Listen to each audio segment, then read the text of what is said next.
ಮಹಾಶಿವರಾತ್ರಿ ಎಂಬ ಪವಿತ್ರ ವ್ರತವು ಶಿವ ಅಂದರೆ ರುದ್ರದೇವರ ಉಪಾಸನೆಗೆ ಸಂಬಂಧಿಸಿದ ಅತ್ಯಂತ ಮಹತ್ವದ ದಿನವಾಗಿದೆ.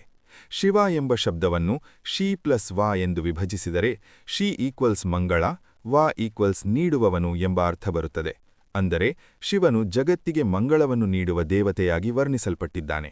ಆದರೆ ವೈಷ್ಣವ ತತ್ವದ ಪ್ರಕಾರ ಶಿವನು ಸ್ವತಂತ್ರ ಪರಮೇಶ್ವರನಲ್ಲ, ಪರಮಾತ್ಮನಾದ ವಿಷ್ಣುವಿನ ಅತ್ಯಂತ ಪ್ರಿಯ ಹಾಗೂ ಶ್ರೇಷ್ಠ ಭಕ್ತನಾಗಿದ್ದಾನೆ. ತಾರತಮ್ಯ ಕ್ರಮದಲ್ಲಿ ಶಿವನ ಸ್ಥಾನವು ಅತ್ಯಂತ ಉನ್ನತವಾಗಿದೆ. ಶ್ರೀಹರಿ ಮತ್ತು ಲಕ್ಷ್ಮೀದೇವಿಯರ ನಂತರ ಬ್ರಹ್ಮ ಮತ್ತು ವಾಯುದೇವರ ನಂತರ ರುದ್ರದೇವರ ಸ್ಥಾನ ಬರುತ್ತದೆ ಎಂದು ಶಾಸ್ತ್ರಗಳು ವಿವರಿಸುತ್ತವೆ. ರುದ್ರದೇವರು ಅಹಂಕಾರ ತತ್ವಕ್ಕೆ ಅಭಿಮಾನಿಯಾದ ದೇವತೆ. ಜಗತ್ತಿನ ಲಯ, ಸಂಹಾರ ಮತ್ತು ನಿಯಂತ್ರಣದ ಕಾರ್ಯವನ್ನು ಭಗವಂತನ ಆಜ್ಞೆಯಂತೆ ನಡೆಸುವ ಶಕ್ತಿಶಾಲಿ ದೇವರಾಗಿದ್ದಾರೆ.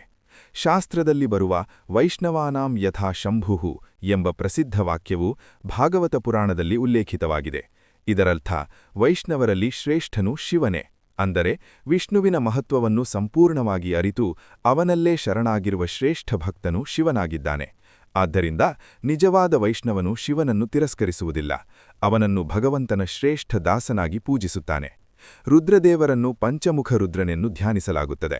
ಅವರ ದೇಹ ಸ್ಫಟಿಕದಂತೆ ಪ್ರಕಾಶಮಾನವಾಗಿದ್ದು, ಜಟೆಯಲ್ಲಿ ಚಂದ್ರಕಲೆ, ಶಿರಸ್ಸಿನಲ್ಲಿ ಗಂಗಾದೇವಿ, ಮೈಮೇಲೆ ಸರ್ಪಾಭರಣಗಳು, ಕೊರಳಲ್ಲಿ ತುಳಸೀಮಾಲೆ, ಕೈಗಳಲ್ಲಿ ಜಿಂಕೆ, ಶೂಲ, ವರಮುದ್ರೆ ಮತ್ತು ಅಭಯಮುದ್ರೆ ಇರುತ್ತವೆ.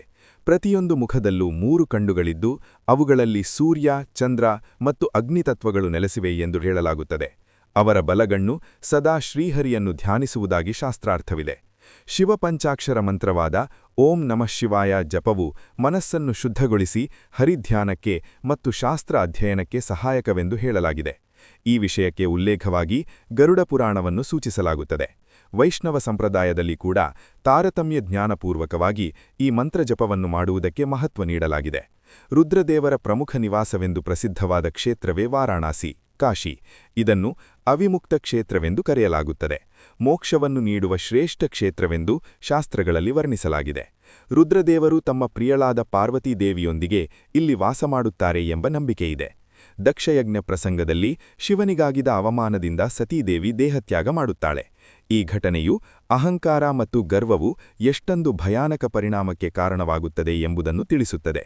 ನಂತರ ಸತೀದೇವಿಯೇ ಪಾರ್ವತಿಯಾಗಿ ಪುನರ್ಜನ್ಮ ಪಡೆದು ಶಿವನನ್ನು ವರಿಸಿ ಗಿರಿಜಾ ಕಲ್ಯಾಣ ಸಂಭವಿಸುತ್ತದೆ. ಕಾಮದಹನ ಪ್ರಸಂಗವು ರುದ್ರದೇವರ ತೃತೀಯ ನೇತ್ರದ ಮಹತ್ವವನ್ನು ತೋರಿಸುತ್ತದೆ. ಅದು ಕೇವಲ ವಿನಾಶಕ್ಕಾಗಲ್ಲ, ಮನೋವಿಕಾರ, ಕಾಮ ಮತ್ತು ಅಹಂಕಾರವನ್ನು ದಹಿಸಿ ಆತ್ಮೋನ್ನತಿಗೆ ದಾರಿ ತೋರಿಸುವ ಸಂಕೇತವಾಗಿದೆ. ಈ ರೀತಿಯಾಗಿ ಮಹಾಶಿವರಾತ್ರಿ ಶಿವನನ್ನು ಸ್ವತಂತ್ರ ಪರಮಾತ್ಮನೆಂದು ನೋಡುವ ದಿನವಲ್ಲ, ಬದಲಾಗಿ ಅವನನ್ನು ಶ್ರೀಹರಿಯ ಶ್ರೇಷ್ಠ ಭಕ್ತನಾಗಿ, ಧರ್ಮರಕ್ಷಕನಾಗಿ ಮತ್ತು ಆತ್ಮೋನ್ನತಿಗೆ ದಾರಿ ತೋರಿಸುವ ದೇವತೆಯಾಗಿ ಸ್ಮರಿಸುವ ಮಹತ್ವದ ರಾತ್ರಿಯಾಗಿದೆ.